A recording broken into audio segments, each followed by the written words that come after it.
عبداللہ بن مقفع ایک ایرانی عربی بادشاہ تھا، اور عرب بھی اس کے سامنے گھٹنے ٹیکتے تھے، پارسی تھا.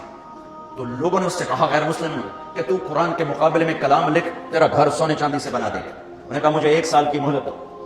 1 سال وہ بندہ صرف ضرورت کے لیے گھر سے نکلتا ہے اور سارا سال بیٹھ کے کلام لکھ رہا ہے، کلام لکھ رہا ہے، کلام، حتیٰ کہ 1 سال کے بعد وہ تیار کر کے کہتا ہے یہ کلام مسلمانوں کی کتاب کے برابر ہو گیا.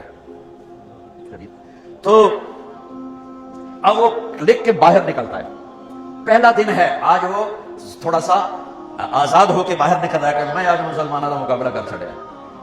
گلی سے گزرتا ہے، گلیاں تنگ ہیں، ایک گلی میں گھر کی کھڑکی کھلی ہوئی ہے اور اس کھڑکی کی طرف منہ کر کے ایک بچی قرآن پڑھ رہی ہے. جب اللہ کسی کو ہدایت دیتا ہے، اب یہ یوں گزرا اور یہاں سے اس کو آواز آئی اس بچی کی تلاوت کی، قیل یا ارض ابلعی ماءک ویا سماء اقلعی وغیض الماء وقضی الامر واستوت علی الجودی وقیل بعدا للقوم الظالمین. تو ایسے کانپنے لگا، کہنے لگا یا صفا، ہائے مر گیا، میرے 1 سال کی محنت کو یہ چند جملے کھا گئے، یہ چند جملے کھا گئے. واپس گیا، پھاڑ کے آگ میں ڈال کے کہنے لگا لا الہ الا اللہ محمد رسول اللہ.